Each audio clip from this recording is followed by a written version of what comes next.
And that, my friends, is how America was made great once again. Breaking at this hour, Jimmy Sengenberger is currently at the crossroads of politics and economics. Radio broadcaster master, now the celeb on the web. He's the smarty of the party. He's in cahoots with the grassroots. Jimmy at the Crossroads brings you thought-provoking commentary, hard-hitting interviews, original satire, and the best bumper music known to man. Jimmy at the Crossroads! Gonna talk money, gonna talk politics, great for all generations. Oh, what a great mix, I said. Gonna talk money, gonna talk politics, great for all generations. Oh, what a great mix. I got Jimmy at the Crossroads, making sense out of nonsense. People want answers, they want to understand. They come to the crossroads and Jimmy gives them the plan. I said, gonna talk money, gonna talk politics, great for all generations. Oh, what a great mix. I got Jimmy at the crossroads, making sense out of nonsense. Come on, Jimmy, what you got?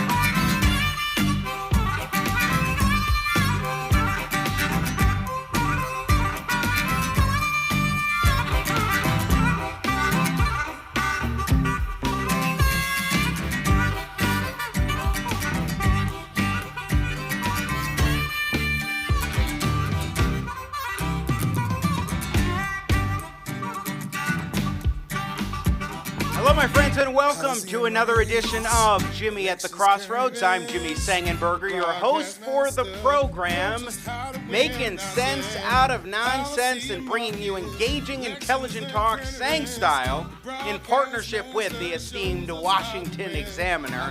Good to be with you once again today. Thanks for joining us, being a part of the program. By the way, you can join into the festivities. 24/7, 365, feel free to tweet at me, at Sang Center. That's Sang with an E, not an A, Center on Twitter. There you go. You can see it right on the screen. You can also email me via my website on the contact page. It's jimmysangenberger.com. Remember, there's no A, there's no I, there's no U in Sangenberger. It's all E's all the time. Once you know that, Sengenberger is easy. So great to be with you again today. Got some interesting topics of conversation to dive into. We're going to talk about the president's use of the Defense Production Act, forcing General Motors on Friday to do what they were already doing, which is to produce ventilators, more supplies needed for medical personnel across the country dealing with the coronavirus COVID-19 pandemic. Now, this is good that the companies are doing this already. Not so good, in my view, that President Trump decided to use the Defense Production Act unnecessarily. We will talk about that, but at the same time, the Trump administration is also moving forward with new rules, safe rules, repealing the CAFE standards with these safer rules, safer, affordable, fuel-efficient vehicle rules, just being released by the White House. We're going to talk about that as well. So on the Defense Production Act standpoint, we will chat with Elizabeth Wright, who is the Director of Science and Health Policy at Citizens Against Government Waste. And then we will talk with Thomas Pyle, the president of the American Energy Alliance, about the importance of these safer, affordable, fuel-efficient standards, the new rules for vehicles, and then also what's going on in the oil market, and in both cases, preserving a free market for production, which is absolutely crucial in a free society, to maintain the free market and open it up more and more for production, not constrain it when it comes to production. What is the role of government in all this? We will talk a bit about that with both Elizabeth Wright and Tom Pyle today. We've got more coming up as well, so stay tuned. But first, I want to talk a little bit about American history, the Electoral College, the structure and nature of the American government. because I was struck by a commentary that I saw from Sunday's edition of AM Joy. And let's go to cut 2, for starters. This is Joy Reid. She is a host on MSNBC, host of AM Joy over the weekends. And she talked a little bit about the Electoral College in a way that I thought was very striking. But first, she began her monologue by talking about the Trump administration, kind of giving us a basic primer on the role of the president as prescribed in Article 2 of the U.S. Constitution. It may seem counterintuitive to liberals who watched George W. Bush roll over our civil liberties like a Mack truck after 9/11, or who've watched Donald Trump burying the emoluments clause and impeachment clauses in an unmarked grave while getting Republicans to all but crown him king. But the truth is, a president's powers are pretty tightly prescribed. According to the Article 2 of the Constitution, presidents sign laws passed by Congress. They nominate judges that the Senate has to approve. They appoint the heads of the executive branch and our ambassadors, and they conduct our foreign policy and represent us around the world. By the way, one thing... Go back. Let's continue with what we've got here. Constitution does not allow presidents to do is to quarantine states. What presidents actually do day to day, however, is they are supposed to manage the federal government for us. They're like a CEO who we, the nation's board of directors, hire through an election to make our government function for us. And that means that in an emergency, at a time of calamity, a president is the ultimate crisis manager. We pay him quite a bit of money, and hopefully one day her, to manage emergencies for us, to plan for emergencies, and to set up our government to be able to handle crises when they occur. Whether that's a wartime emergency, or a deadly hurricane, or a pandemic. That's it. That's the job. And by that job description, at the moment, America functionally has no president. America functionally has no president, folks. Now, I'm not going to zero in on that point. So much as the newfound concern for the growth of government power, particularly for the President of the United States, MSNBC wasn't too keen on going after President Obama for what he did. Looks like, by the way, I am frozen on the screen, so let's put up Joy Reid if we can without the volume so that we can have that going on while I'm frozen in time. So as we listen here to Joy Reid, I'm struck by the fact David Corn that... was not wrong in writing in Mother Jones. Sorry, folks. We're working our way through the odd frozen screen issue here. So one thing that is important to keep in mind is, look, MSNBC did not care so much about President Obama and what he did when it came to executive authority, presidential power, and more. That wasn't a top concern of MSNBC and their crowd during all of President Obama's executive orders and so forth. But she goes through great pains to go through the nature of the presidency, the different roles and responsibilities, which I find good on the one hand, but at the same time, let's keep in mind that they're not interested in the power of the presidency overall. They're not interested in scaling back the size and scope of government. Look at Article 1.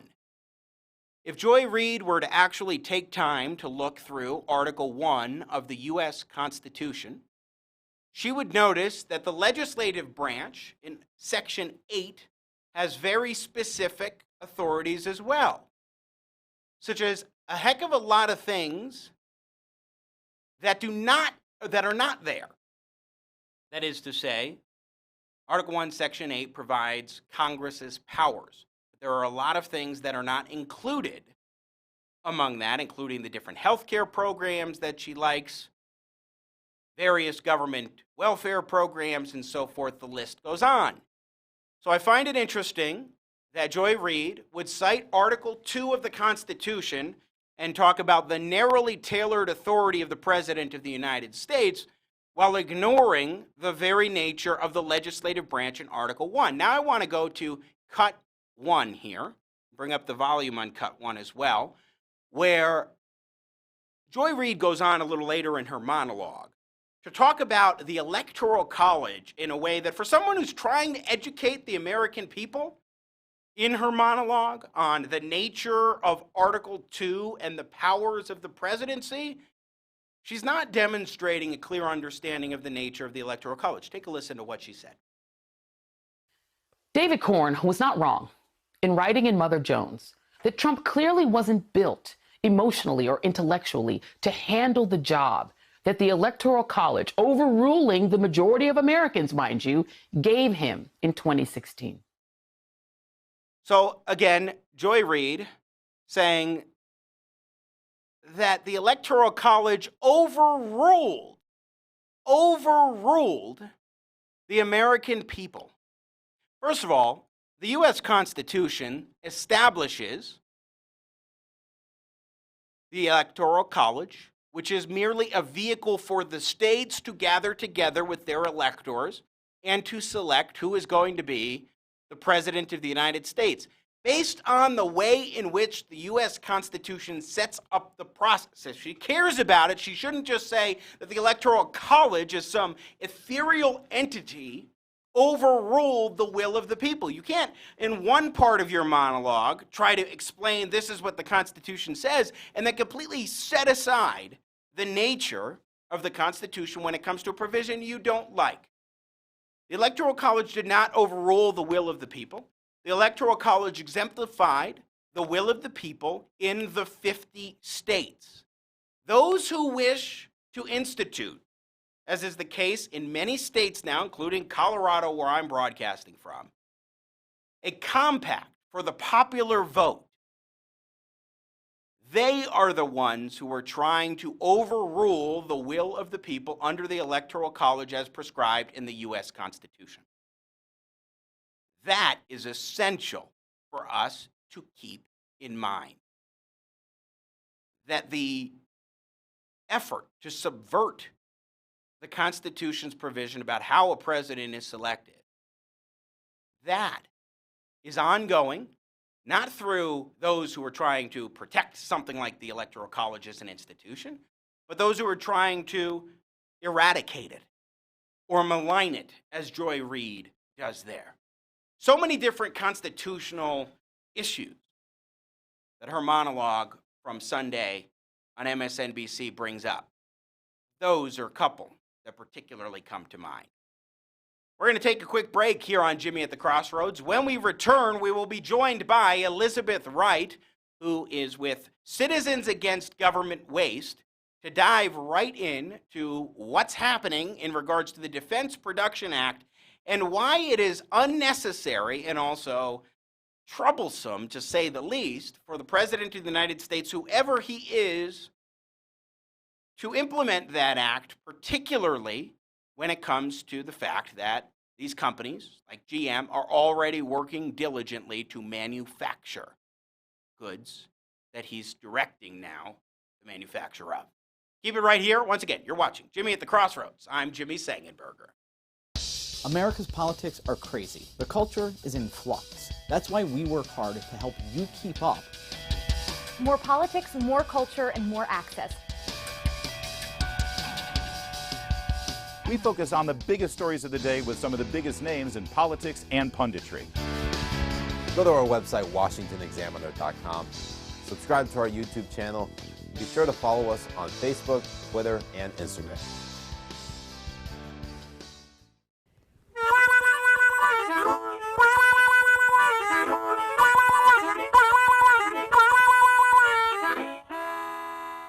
You know, if I wanted to go around town, take this harmonica, and become a musician, I don't need a license to do that. But if I wanted to be a barber or a cosmetologist, it'll take me thousands of hours of training and experience in order to get permission from the government to do just that. I'm Jimmy Sengenberger. Let's talk about occupational licensing.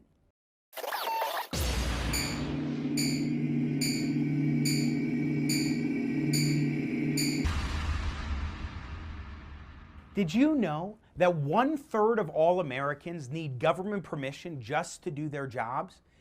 and that according to the Mercatus Center, many of these workers earn less than the average income. How can you improve your station in life, have upward mobility, and prosper on your own terms if you're constrained by the government like this? It's called occupational licensing, and it's the requirement that many jobs need you to meet in order to do that job. That is, for example, training and experience that's required for you to get the okay from government to start working. Plumbers license plumbers. And if you really want to know the real function of licensure, of licensing all these occupations, all you have to do is go and see who goes down to the state legislature to lobby in favor of licensing. Now, if the real true function of licensing is to protect consumers, you'd expect consumers to be lobbying for licensure. Now, this is something that hurts a lot of people. It's actually not helping people on the whole, according to a number of studies. For example, an Obama administration study found that most research does not find that licensing improves quality or public health and safety. In fact, here in Colorado, where I live, barbers require 10 times the amount of training and experience as emergency medical technicians in order to start working. When it comes to cosmetologists, they need 12 times as much training and experience as EMTs. People who are saving lives need far less training and experience to start working than barbers do. We need to start scaling back occupational licensing because this will help to unleash the unlimited potential of each and every individual. And that's what we should be focusing on. Industry boards that approve licensing requirements in many cases oftentimes promote it because they want to constrain new entries into the fields. They got it wrong. We need more competition and more opportunity across the board for better quality and also to improve people's lives. And in the end, isn't that what good public policy is all about?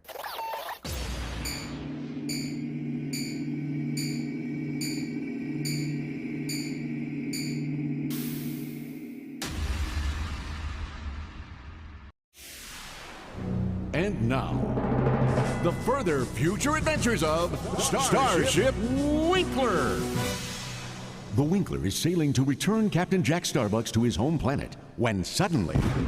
What was that? Ship off the port bow, Captain. Let's see what colors she's flying. Give me magnification on their flag. The captain got a good look at the enemy ship's flag. Skull, crossbones. They're flying the Jolly Rancher. Roger. Jolly Roger. That's no ordinary ship, mate. That's the SS Commercial Enterprise from the IL Empire. They've been after me for years. Well, they're gonna have to get through me.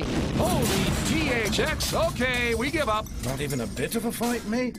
Oh, all right. Turn on the gun lasers. Gazers on. I wish we had a better name for them. Okay, fire the gazers. I said fire the... It's those new CFL gazers. They take a few minutes to warm up. You're kidding. I don't have time for this. Captain, if you'll permit me, I know just how to fight them. Well, does Captain Jack Starbucks know how to fight the enemy ship? Tune in next time when we hear...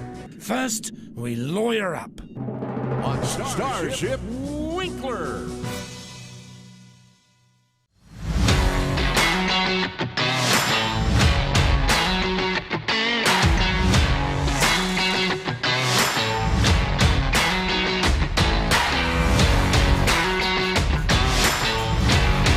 Rocking and rolling back, Jimmy at the Crossroads. I'm Jimmy Sengenberger, your host for the program.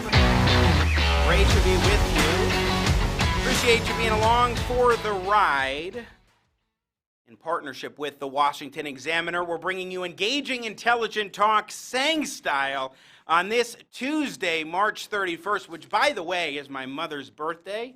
So, Mom, happy birthday. So I want to read a passage here from an article I saw in the Wall Street Journal entitled, GM Hustles to Pump Out Ventilators to Fight Coronavirus. When President Trump last week criticized General Motors Company's effort to produce ventilators, GM executives were flabbergasted. They felt the company was being unfairly targeted by the president, say people familiar with their thinking. GM had begun collaborating with a ventilator company a couple of weeks earlier It had mobilized more than 1,000 employees and nearly 100 auto suppliers to start making the machines, which can be used to help patients with the disease caused by the new coronavirus.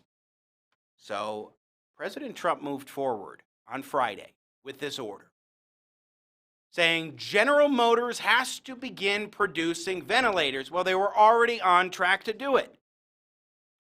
Is it wise for the President of the United States to force a company that is already embarking on a task to do that task?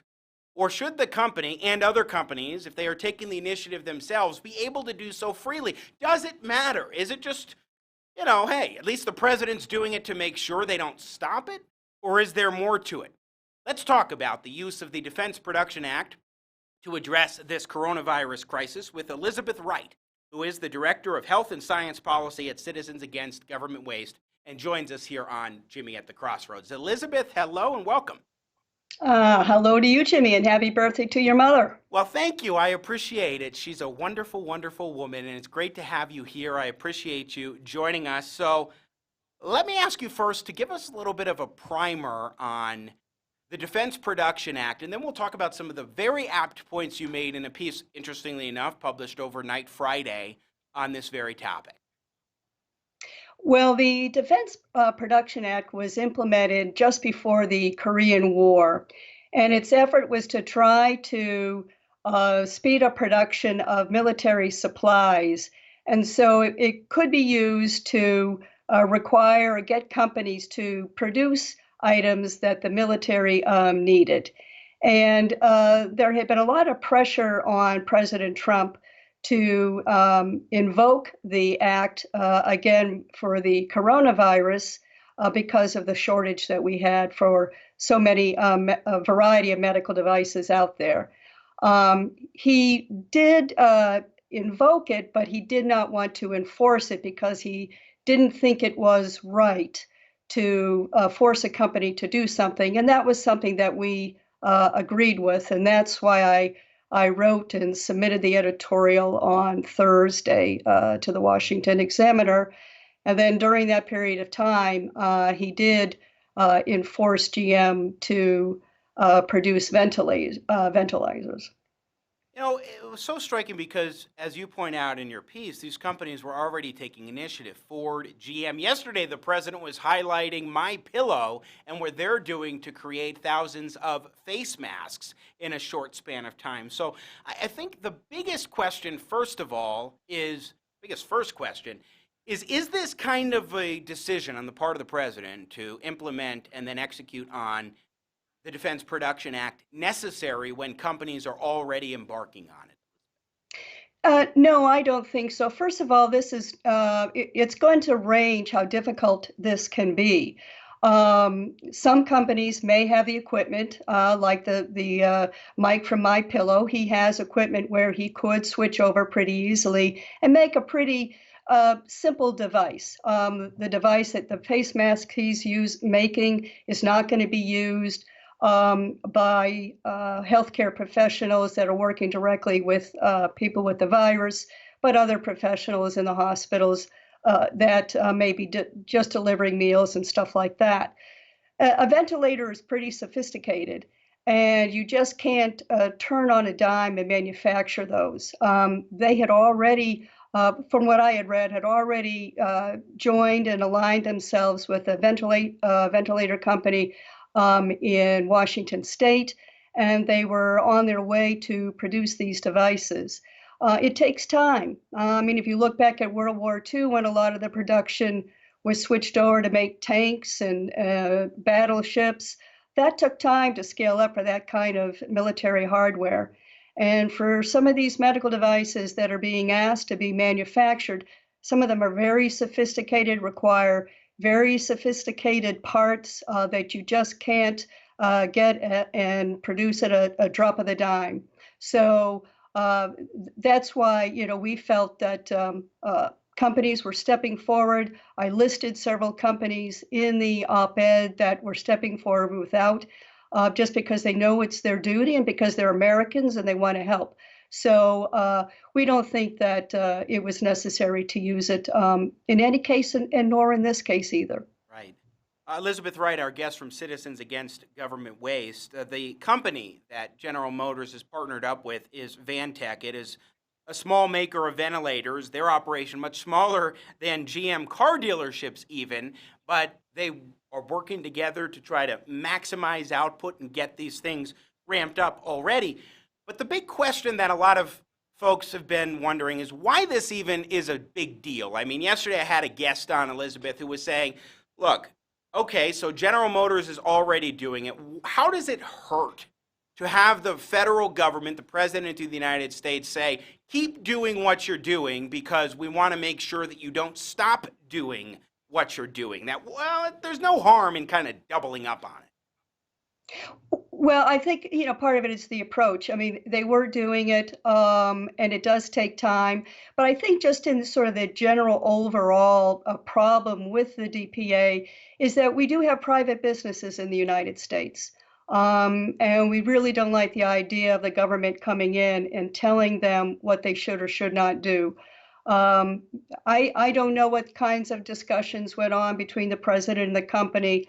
But, it seems to me that they were doing it. They are starting from scratch. They have to work with engineers that they don't even, engineers who are not familiar with each other's product. They got to figure all that stuff out, and that just takes time. So I'm not sure it was necessary, but I wasn't, I wasn't listening to the conversations. But generally, I think, this is not necessary, and companies are stepping up, will step up if they can do it. And that's the important thing. They've got to be able to do it because, as I mentioned, some of these products are extremely sophisticated to produce. When you have a federal government or any government make the decision to force a company to produce a product, in my view, you better have a darn good reason to be saying that. And there isn't one in this case because, as we point out, these companies were already taking that sort of initiative. Yes, it was taking time. Yes, it will continue to take time, but that's because of the nature of shifting over these facilities to produce products that are those original, the original intention for those manufacturing factories was not for. I want to read a paragraph from your op-ed in the Washington Examiner, our partner publication, titled, "Trump Doesn't Need the Defense Production Act When Manufacturers Are Already Stepping Up." You note, at the time, the time you submitted this, President Trump had done it. By the time that it was published, he had just done it. But if Trump did use this power, you write, Elizabeth Wright, it could lead to unprecedented restrictions on private companies, such as those included in Nancy Pelosi's Take Responsibility for Families and Workers Act, under which companies that receive aid from the federal government will have to comply with diversity mandates, report on the demographics of their employees and supply chains, and restructure their corporate boards to allow labor unions to appoint 1/3 of their members. That kind of thing gives the president and the federal government a lot of power over a company if they, even in the short term, decide to nationalize an aspect of that company's operations. Yes, it does, and that's our concern. We are America. We believe in private companies. We believe that they should produce what they want to produce, and opening that door can set a bad precedent for more mischief. Now, the president's a businessman. He understands how businesses are. So I'm hoping, and I hope that this is as far as it gets.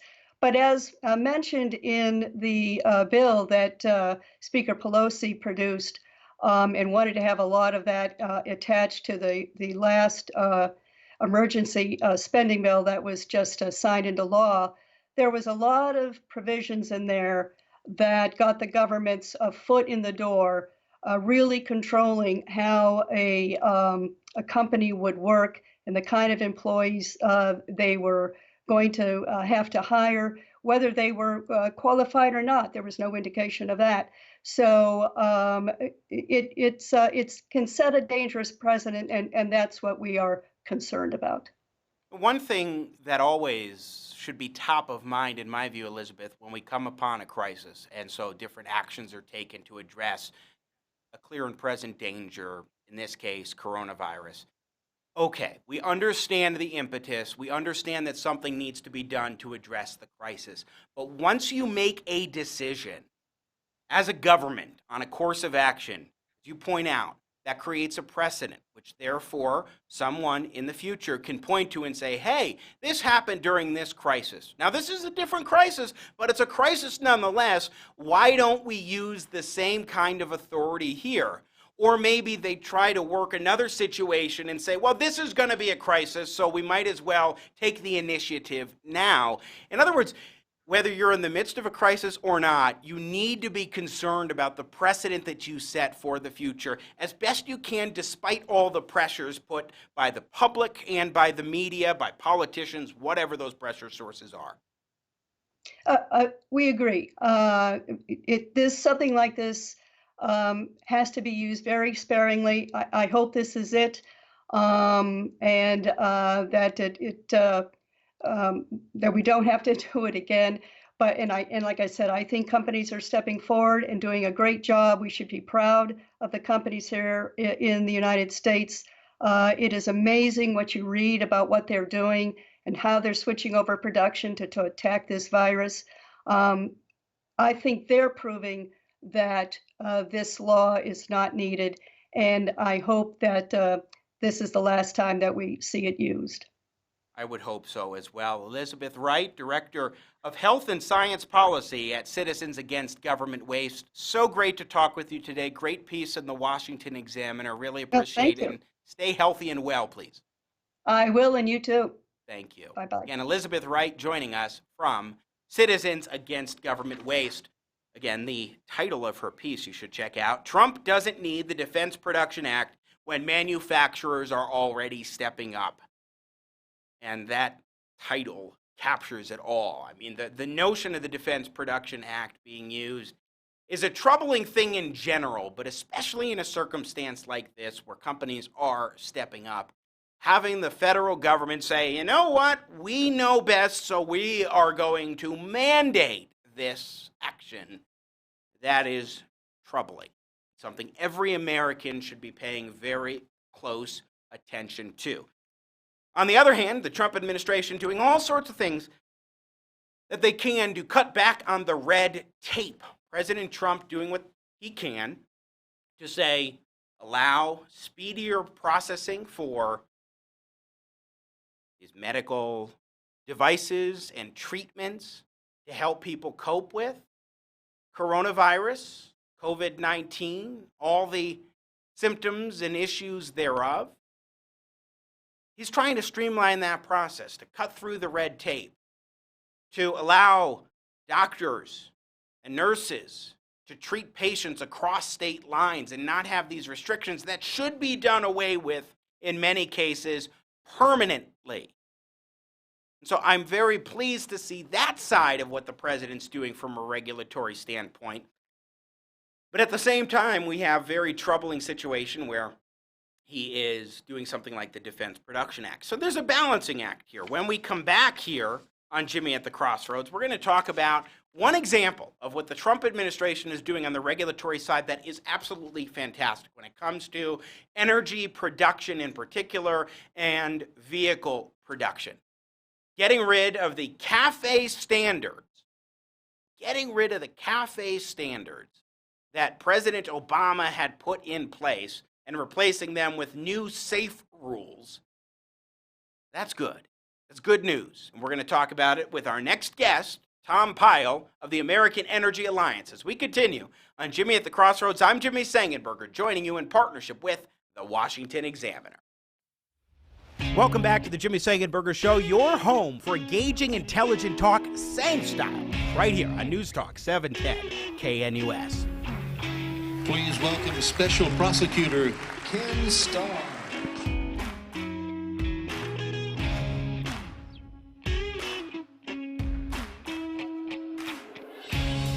Well, Judge, we've been spending a lot of time. You were on the radio for a full hour this morning with me.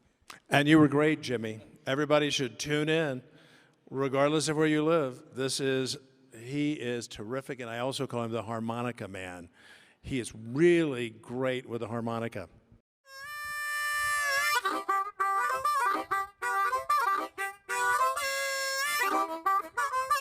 You required me, the law required me to provide you this, but you can do anything you want to, including ignoring it.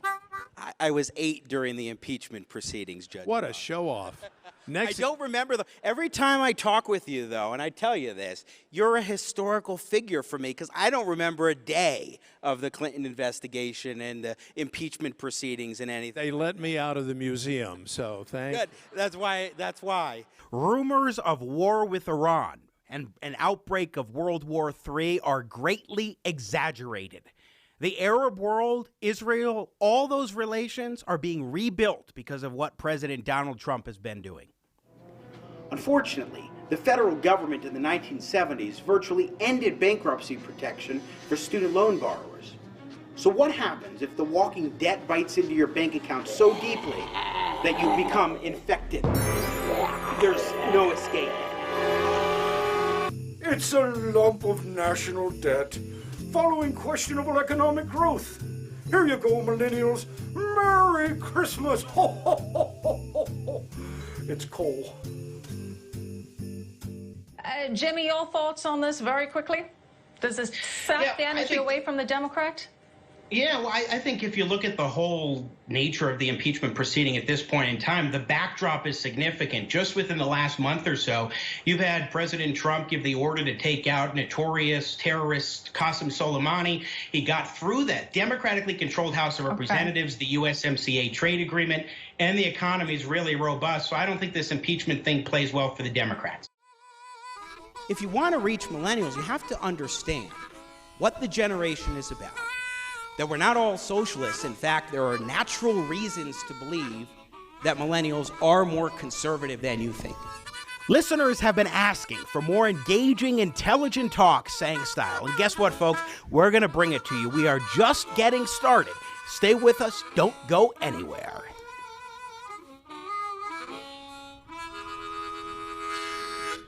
Thank you.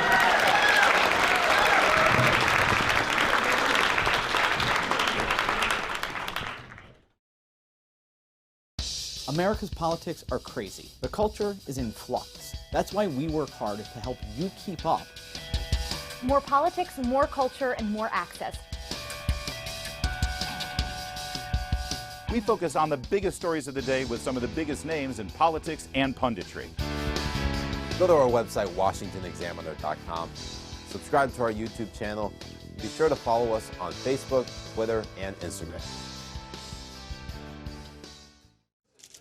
Hi, Tom. Gee, you look terrible. I feel terrible. Achy, fevery, nauseous. Ooh, that's too bad. You know, you ought to... Chills, stuffiness, bloating. Yeah, you know... Scratchy, gassy, drippy. I know! Say, Tom, you should try Wear-a-Flu. Wear-a-Flu? Wear-a-Flu is the only medication that actually takes your flu symptoms and hides them at various places inside your body so that by the time your body finds them all, your flu is gone. In the meantime, you're back to work. You were right, Ed. Wear-a-Flu lets me ignore my flu symptoms and gets me back to work. Thanks. Yeah, and thanks for coming in and infecting the rest of the office. Come out wherever you are with Wear-a-Flu. Take as directed.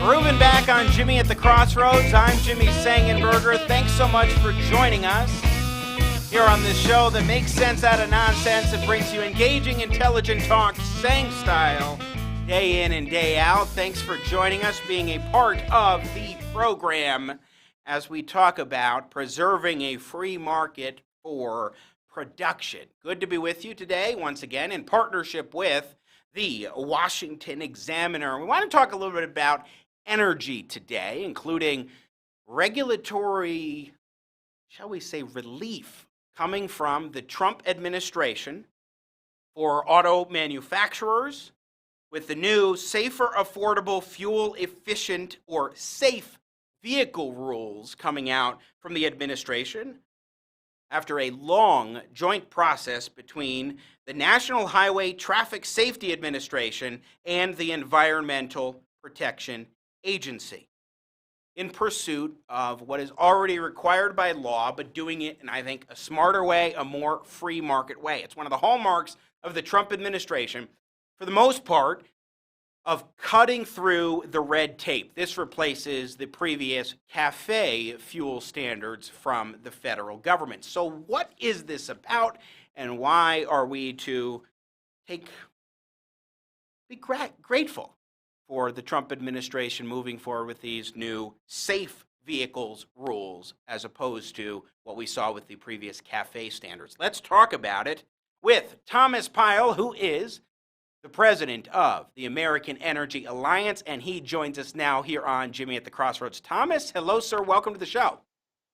How you doing? No, I'm doing all right, Tom. It's good to have you here. How are you on this Tuesday?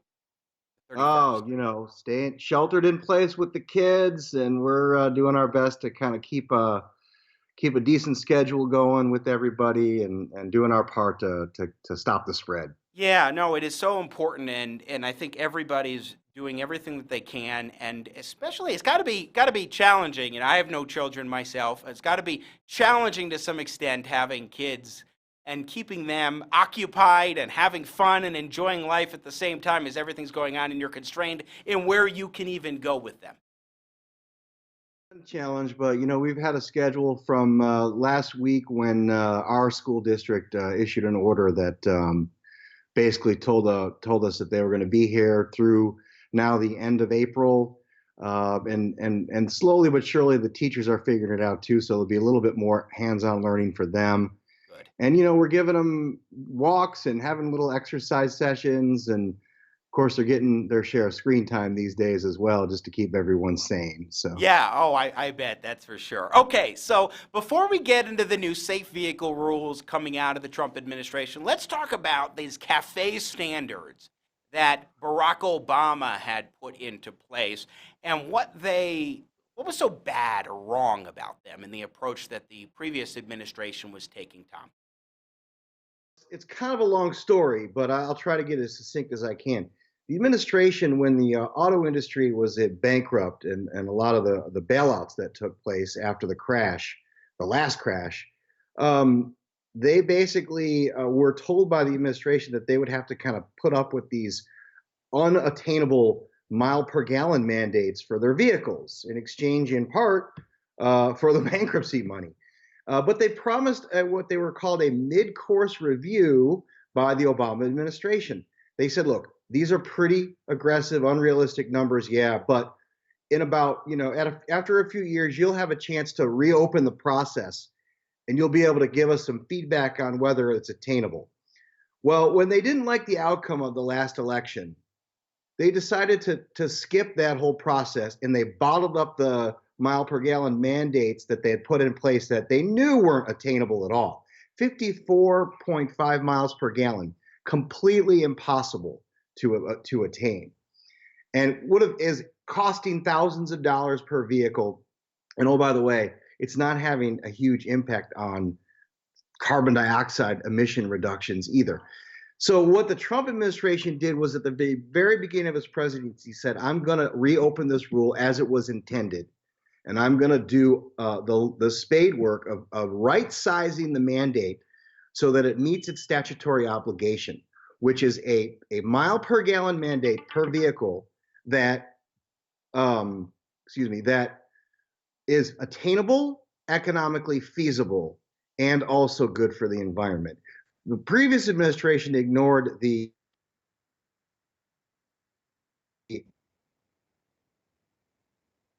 It looks like Tom Pyle's freezing up just a little bit on that signal there. The wonders of Skype and everything when you've got different people streaming and so forth.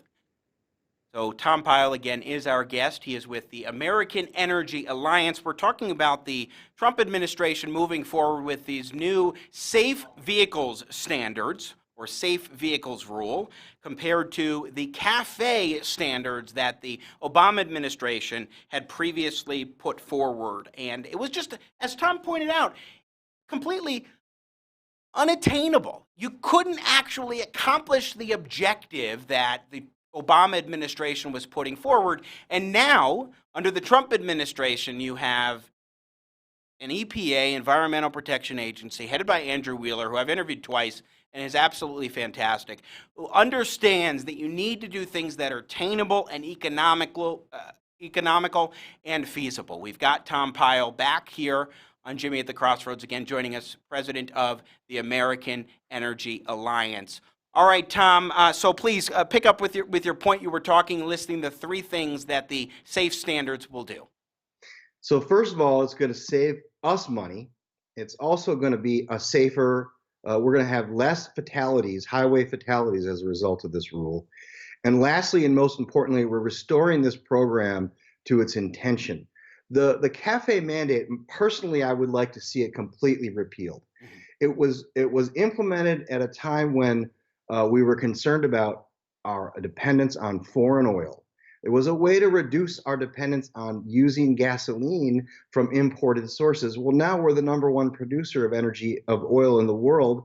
We make more refined petroleum, in other words, gasoline, than we actually consume in this country, and we're starting to export more and more of it. Yes. So this rule really isn't necessary. What it has become is a holy grail green program for the environmentalists now, because they're trying to use this rule in order to jam CO2 reductions down our throats. And what the impact of that is bureaucrats in Sacramento, for example, and in Washington, D.C., are telling us what kind of cars we can drive and telling the automakers, forcing them to make cars that most Americans don't even have an interest in buying.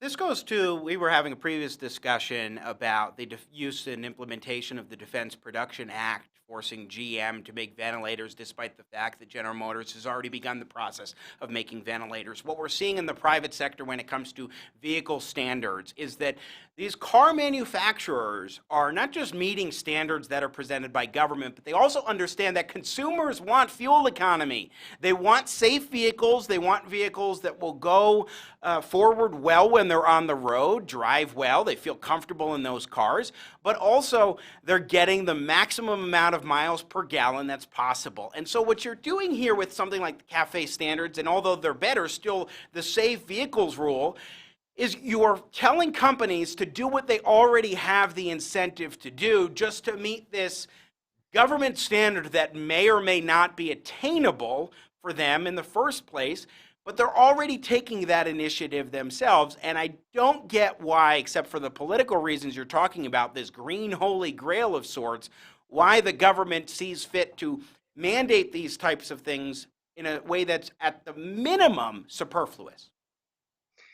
Yeah, look, the reason this rule is so important, and the reason that the environmental community and the New York Times and others who don't view anything that President Trump does as a positive, is because the way that the Greens have changed the program under President Obama, the state of California literally has the steering wheel when it comes to setting these mile per gallon mandates. And so what's happening is California is dictating environmental policy, dictating what kind of cars we can drive, what types of vehicles are allowed in order to meet the mandate in states like Pennsylvania and Ohio and Florida and other places. And so the Trump administration recognizes that the huge cost savings of right-sizing this rule and making it a tough but fair rule, it's expected to save the economy billions and billions of dollars because, as you know, regulations are always also hidden taxes. So consumers are going to pay less for vehicles. And that's important because the average cost of a car these days is $38,000. And right now, people are taking out loans for 6, 7, now 8 years as a payback schedule for some of these loans. And these cars may not last that long for them, and then it might make them upside down on their loans. So, the days of the government telling us what cars we can drive are coming to an end under this rule. Again, we're talking with Tom Pyle, president of the American Energy Alliance. What this also made me think of, which, as you were speaking, Tom, is the Trump administration's replacement of the Clean Power Plan with the Affordable Clean Energy Rule. Same kind of situation where you have at least an improved way of going about it, something more economical, more sensible, but the folks in the media bash on it and say, no, this isn't right, this isn't appropriate, you shouldn't go about it in this sort of way. And I think one of the important conversations that we need to have is about the facts of the matter. I believe that climate change is something that's happening and that human beings are a contributing force to it, but the private sector is what is driving forward with the innovations needed in order to address this, to bring down carbon emissions, to provide an opportunity, as we have seen, for the United States to lead the world in a reduction of greenhouse gas emissions, particularly because of the private sector, Tom. That's exactly right. While the folks who want the government to manage and micromanage our lives and tell us what kind of energy that we can use, what kind of cars we can drive, all these years with the Paris Agreement, with the, as you mentioned, the Clean Power Plan, which I actually call the Creating Poverty Plan, and with this rule and the Mercury Rule and all the other rules that they put forward, there is an element of environmental protection. But at the end of the day, CO2 reduction is occurring at a much greater pace in all of the time that these rules have been envisioned. And fortunately, President Trump has undone and right-sized in terms of what their intended effects are.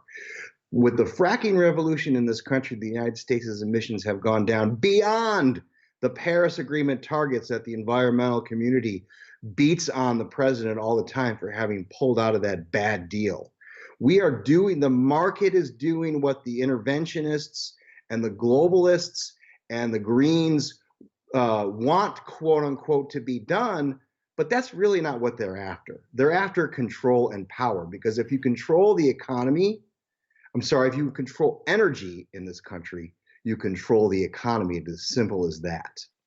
One thing that's so striking to me, too, is when the Trump administration said, we're not going to move forward with the Clean Power Plan, we're not going to continue to pursue it in court to defend it, but we're going to do this new ACE rule. The media was apoplectic. They were saying, oh my gosh, he's ending the Clean Power Plan. But let's just be clear about one important thing, Tom. The Clean Power Plan never actually went into effect. I remember just after the ACE rule was announced by the Trump administration, that Andrew Wheeler came on an old radio show that I had hosted at the time, and he said, look, the reality is this hasn't gone into effect. The Supreme Court issued a stay on it, and now we're moving forward with something that fits in with Supreme Court requirements that we actually, at the EPA, Environmental Protection Agency, address climate change, address the issue of carbon dioxide emissions, but we're doing so in a much more economical way. And one of the things that I love about this administration in terms of policy has been the emphasis on deregulation, on cutting the red tape as much as they can and trying to unleash the unlimited potential of the private sector. And that's critical when we're talking about auto manufacturers, we're talking about oil and gas production, we're talking about coal or what have you.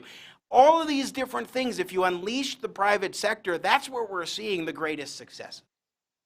Yeah, you hit on some really important points. The media is calling all of these efforts by the Trump administration rollbacks, and he doesn't care about the environment, and weakening this and weakening that.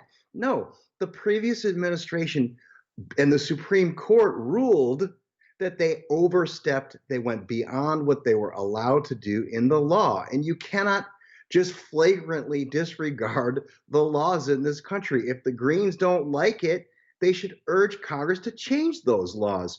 This administration is right-sizing regulations, reforming the regulatory agenda.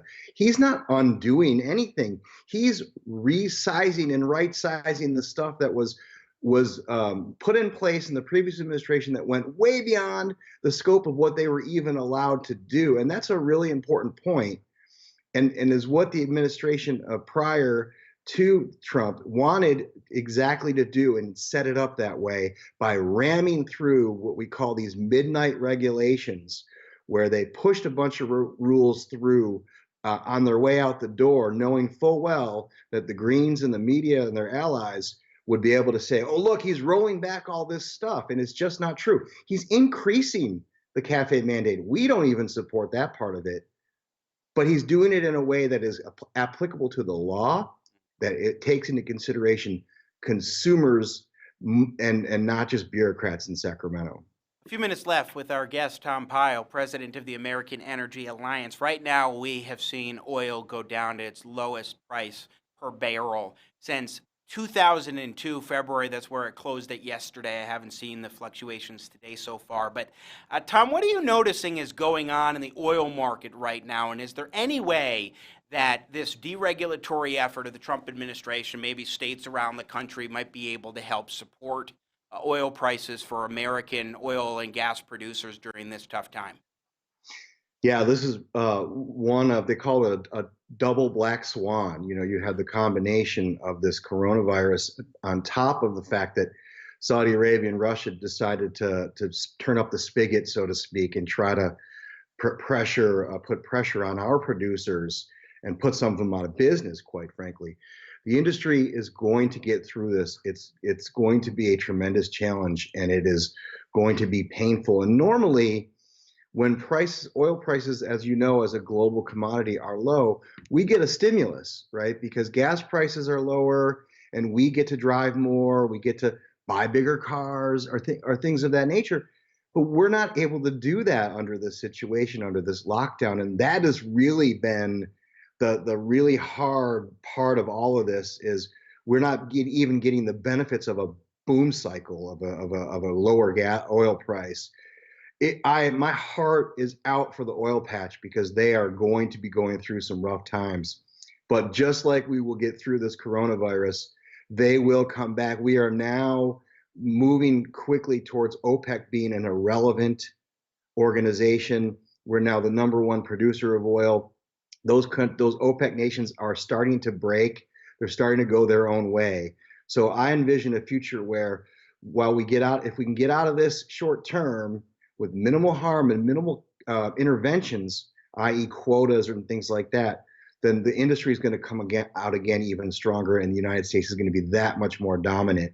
But in the short time, it's real pain. I know the president wanted to fill that strategic petroleum reserve, which is the reserve we have. There's plenty of room in it. Unfortunately, Chuck Schumer and Nancy Pelosi forced that out of the last package. So as a short-term measure, that might work to buy some of that oil and get it, out of the market. And let's hope that they're able to get that through the Democratic opposition. What I would also like to see is around the country. I'm here in Colorado, and we had Senate Bill 181 passed last year, which was, I called it Colorado's green little deal on the Platte, giving an example for the rest of the country of what not to do in their states and what also could come at the national level if we implemented some kind of a Green New Deal. I think Colorado is one of many different examples, growing number of examples of regulatory restrictions that are constricting oil and gas production in a way that can be very harmful economically for a country that finally, it's remarkable, and you alluded to this before, Tom, we are a net exporter of oil and gas now. And by the way, for the green energy folks, you should keep in mind that around the globe, coal production has increased dramatically the past 3 decades. I mean, that's a good thing because it's a sign of economic growth and prosperity. They're finally getting electric grids created in other parts of the globe. But at the same time, the downside is the significant carbon emissions that are being put out there. What's the solution to that? More natural gas exports from the United States to other parts of the globe that can put it to use in their electrical grid because it is affordable, cleaner energy, certainly cleaner than the way in which they've been producing coal in many of these countries. And so producing more oil and gas in the United States is a boon economically, but also better for the environment. And yet these regulatory restrictions are not only harmful right now during a crisis, Tom Pyle, but also in the long run when we're trying to address situations like climate change and other issues, but they have a very narrow view of how to achieve it, and that's the core of the problem, I think. Yeah, and this administration has done a great deal to lift the shackles, if you will, on the regulatory side. Fortunately for us in this country, we are blessed with the most resources than any other country: oil, coal, natural gas, methane hydrates in the future.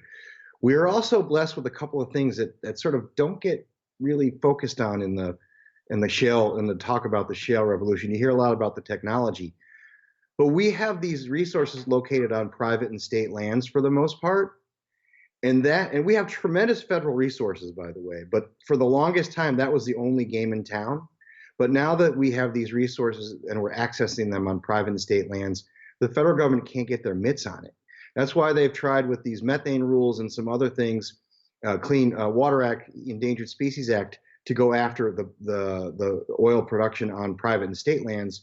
And we fortunately have been able to push, hold them at bay. But the third component is we have a system of property rights in this country that allow homeowners, landowners, to have a piece of this pie. They own the subsurface rights, and so they're able to lease the subsurface to these oil companies, and they get royalty checks year after year after year. And so everybody is winning with this production. As you mentioned, if we're producing more natural gas, it's displacing other types of energy that may increase CO2. And by the way, we can still burn that coal in other places because we have, in the last 8 to 10 years, we have reduced by half the number of people in the world that suffer from energy poverty or have no access to affordable energy. And we shouldn't deny other nations, other countries, developing countries, the ability to be able to enjoy the electricity running all day long. That we take for granted, exactly. I think that's a very good point. Tom Pyle, president of the American Energy Alliance, joining us here on Jimmy at the Crossroads. We're out of time, sir, but I really appreciate it. Great conversation. I'm sure we will have you back somewhere down the line. Thanks very much, and I'll get the Skype stuff fixed up for the next round. Oh, I think it worked pretty well. It's just fine. Hey, right.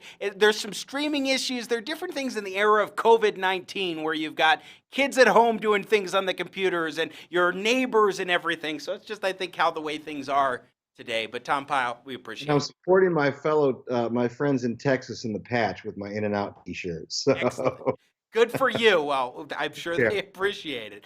All right, once again, Tom Pyle joining us from the American Energy Alliance here on Jimmy at the Crossroads. We're going to take a break. When we come back, I've got some thoughts on the other side and a few different topics as we move forward on the show. Jimmy at the Crossroads, I'm Jimmy Sengenberger in partnership with the Washington Examiner. Stay tuned.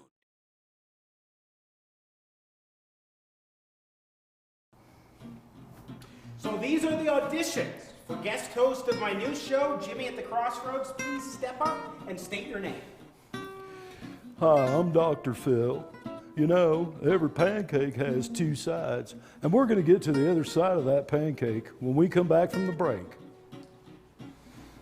Mr. Shatner. Bernie Sanders will probably be the Democratic nominee. You're going to have to talk faster. I was going at full speed. Kelsey Grammer. Very well. I'll send you all to heaven before condemning you to hell.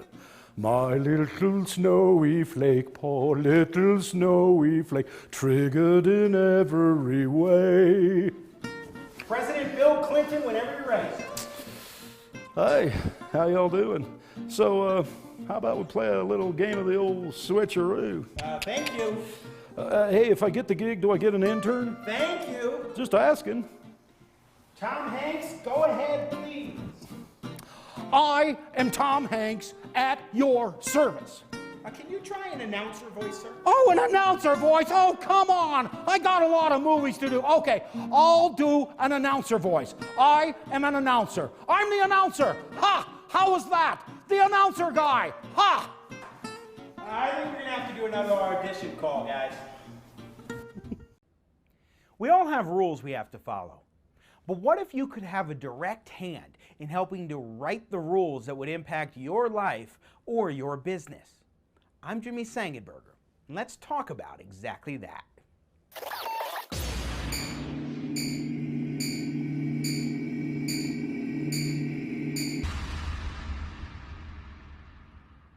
There's a lot of talk these days about the Trump administration's efforts to deregulate the American economy.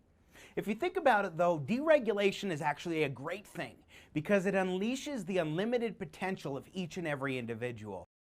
But in a lot of cases, you actually find folks advocating for more regulation, and frequently those people are the ones who will benefit most from the regulation.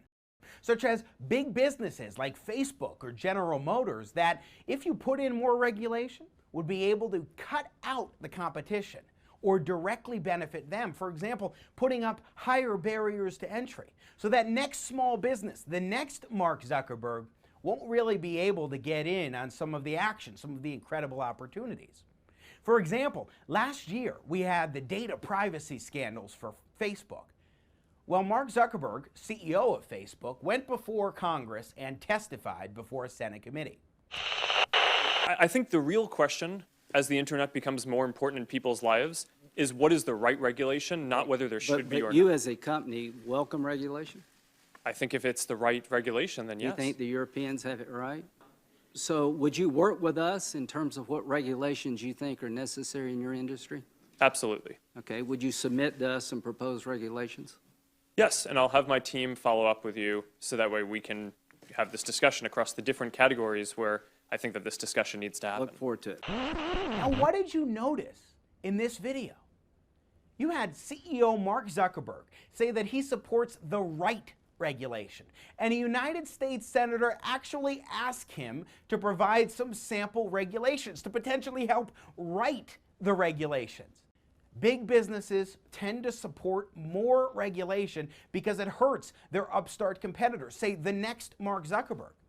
That's why General Motors CEO Mary Barra has been advocating for a brand new effort to regulate in advance of the interests of battery-powered cars, which makes perfect sense because Mary Barra has actually begun moving forward with GM toward an electric-only future.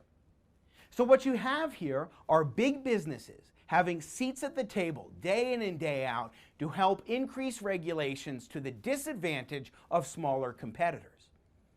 That's a case for less regulation, not more.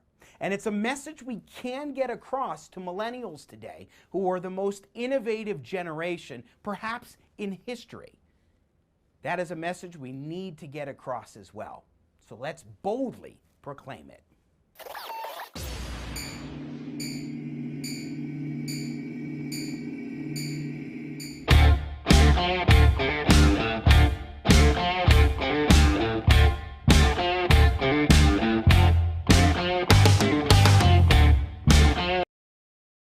Welcome back, Jimmy at the Crossroads. I'm Jimmy Sengenberger. Great to be with you here as always. Such a pleasure and a privilege. You want to be a part of the conversation?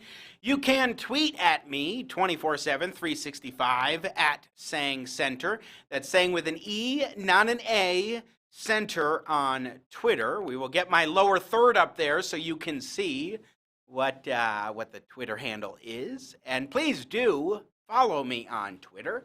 You can also email me 24/7, 365 at jimmysengenberger.com, my personal website. Remember, all E's all the time in Sengenberger, jimmysengenberger.com. And by the way, check out our partners at the Washington Examiner, their website, washingtonexaminer.com. Great content, fantastic writings on different issues of the day. We heard from one of their op-ed writers, Elizabeth Wright, earlier in the show.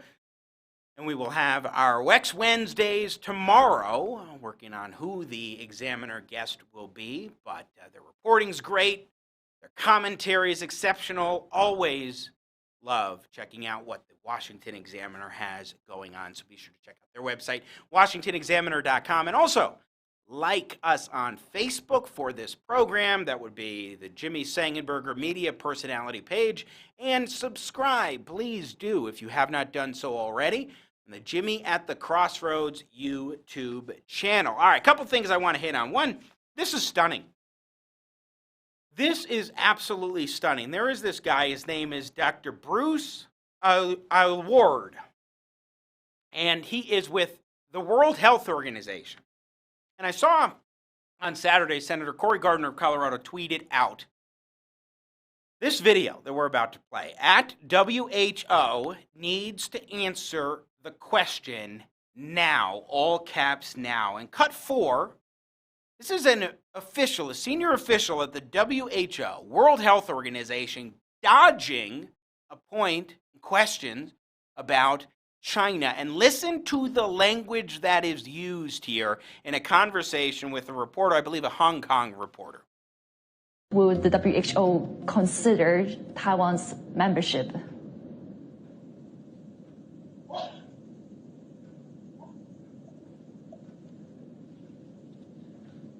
Hello? I'm sorry, I couldn't hear your question. Okay, yeah. Let me repeat the question. No, that's okay. Let's move to another one then. Right, because I'm actually curious on talking about Taiwan as well, on Taiwan's case.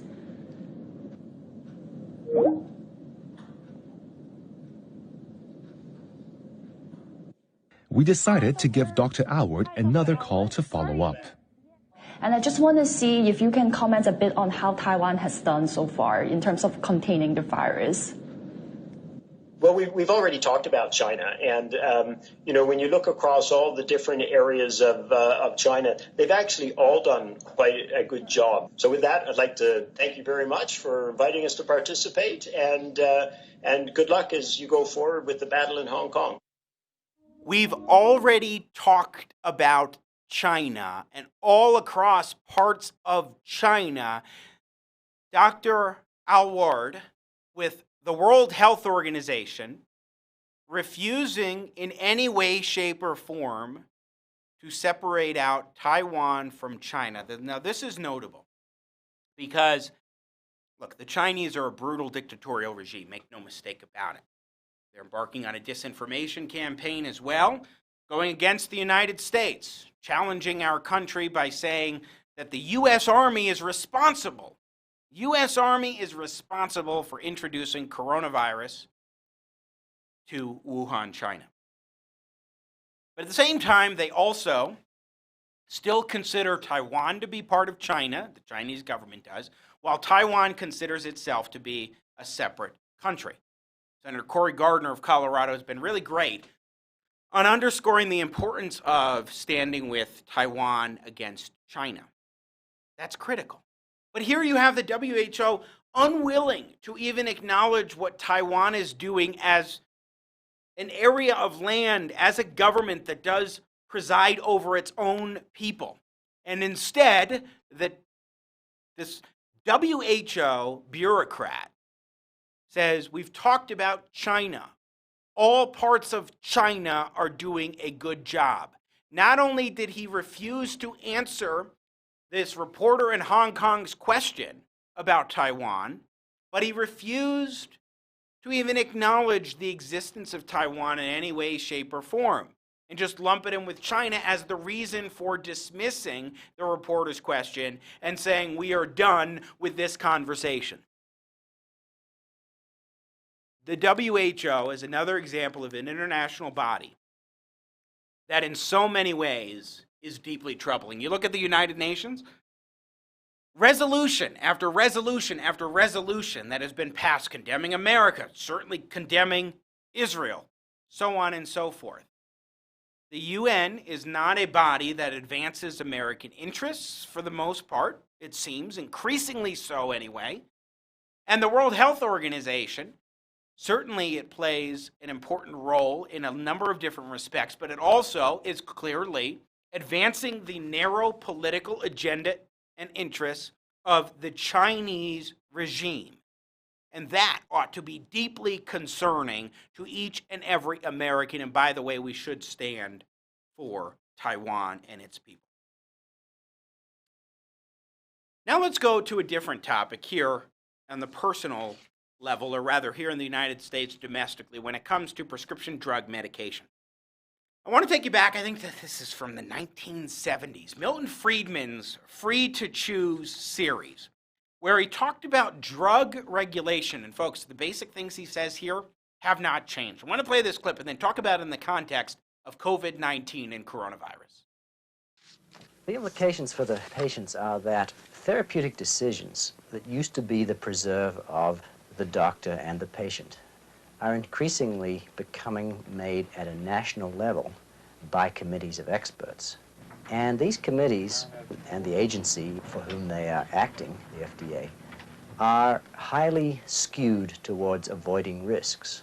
So there's a tendency for us to have drugs that are safer, but not to have drugs that are effective. Now, I've heard some remarkable statements from some of these advisory committees in considering drugs. One has seen the statement, there are not enough patients with a disease of this severity to warrant marketing this drug for general use. Now, that's fine if what you're trying to do is to minimize drug toxicity for the whole population. But if you happen to be one of these not enough patients, and you have a disease that is of high severity or disease that's very rare, then that's just tough luck on you. It's no accident that, despite the best of intentions, the Food and Drug Administration operates so as to discourage the development and prevent the marketing of new and potentially useful drugs. Put yourself in the position of a bureaucrat who works over there. Suppose you approve a drug that turns out to be dangerous, a thalidomide. Your name is going to be on the front page of every newspaper. You will be in deep disgrace. On the other hand, suppose you make the mistake of failing to approve a drug that could have saved thousands of lives. Who will know? The people whose lives might have been saved will not be around. Their relatives are unlikely to know that there was something that could have saved their lives. A few doctors, a few research workers, they will be disgruntled. They will know. You or I, if we were in the position of that bureaucrat, would behave exactly the same way. Our own interest would demand that we take any chance whatsoever, almost, of refusing to approve a good drug in order to be sure that we never approve a bad one. So many important points there. Milton Friedman was just absolutely brilliant. And his Free to Choose series, if you haven't watched it, you absolutely should. I want to read a couple paragraphs that I wrote dovetailing in with this. And I quote Milton Friedman from an op-ed I wrote when I was a student at Regis University in 2009 in fall. I wrote in an article on prescription drugs and the cost of drugs as part of the Capitalist Manifesto for Healthcare Reform, a 3-part article series I'd written. I wrote this. Today, according to Pharma, remember this was 2009, the process of discovery to FDA approval takes an average of 12 to 15 years. As such, many people who accept the risks involved suffer during this time. As economist Milton Friedman suggested, quote, the one big development you could make would be to go back to the situation where you have the FDA certify safety, but not efficacy, and let the market itself work in determining efficacy. Indeed, the FDA should test only for safety and allow doctors and consumers to judge efficacy, I write, which would decrease costs substantially and thus allow for cheaper medications. By altering the regulatory process, more innovation and development will result in addition to lower prices. Now, why do I bring this up now? Very importantly, because the Trump administration is looking at how they can cut the red tape. People need to be able to access treatments for this coronavirus and its COVID-19 disease. People need to be able to access treatments and have that process streamlined. Let this be a lesson for the future. We shouldn't be living under a harsh regime where the FDA has to be the vehicle when a cure or a treatment or a vaccine is desperately needed. Now, they can advise and say, yes, this is wise to use, but as far as approval, you should focus on safety, making sure that somebody's not going to be hurt. So you have the Michigan governor, Gretchen Whitmer. She's coming under criticism right now for a statewide order cracking down on prescriptions of hydroxychloroquine, a drug that President Trump has touted could be used, particularly in a combination to treat the novel coronavirus. The Washington Times reporting that the Michigan Department of Licensing and Regulatory Affairs issued an order Wednesday warning physicians against writing prescriptions, quote, without a legitimate medical purpose, and instructing pharmacists to evaluate the legitimacy of hydroxychloroquine or chloroquine prescriptions. Here now you have a governor getting in the way of doctors being able to make decisions on behalf of their patients. And instead you have a governor who is all-knowing and all-powerful interfering. Now the Trump administration is saying, sure, go ahead and try these out, do trial runs. You see Dr. Anthony Fauci on the screen. He has come out saying that he would like to do, if he had this disease, he would like to do a trial run and be part of a trial for this type of a cure, or treatment at least, maybe not cure. Let people do it.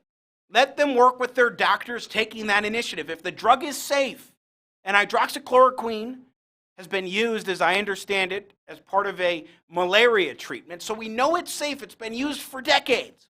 If it is safe, then allow the drug to go to market. If it doesn't work, if it's not providing the efficacy needed to address coronavirus or some other disease or illness, okay, then let people know. Let the public know, make it possible, make people aware. But that's the extent of what you should go here. You shouldn't be having the government micromanage and making all sorts of determinations. And as you can see, it just gets me so fired up and so passionate to talk about this. Now, I was just tearing up a little bit. So when we talk about patient choice, this is part of it. The doctor-patient relationship is sacrosanct and ought to be sacrosanct in our society. The biggest problem with Medicare for All and big government schemes is that they get in between the doctor and the patient, and that's the kind of thing that Governor Whitmer of Michigan is trying to do in her state. Allow innovation to be done and don't get in the way of the doctor-patient relationship, because you, the all-knowing, all-powerful governor, or FDA, do not believe that it's good for people to pursue, that it's wise. If it's safe, let the doctor make the decision. I have been prescribed medications before for one purpose when that drug was primarily for another, but it can be used in this other purpose. And it works from time to time, depending on the circumstance, depending on the patient. In this particular instance I'm thinking of, it worked for me. Now, that is important to allow physicians a little bit of latitude. And if there's anything we can learn from this, it is that government is getting in the way of treatments. It's getting in the way of the ability for physicians to do what they need to do. And we need to stop it. Get rid of these barriers across state lines. Left and right can agree on this. If a doctor is licensed in Utah, they should be able to come across the border to Colorado and treat patients. Or to do it via telehealth if you live in New York and your doctor's in Florida, or vice versa. Don't have unnecessary government restrictions, and even ones that you might think are necessary can also do much more harm than good.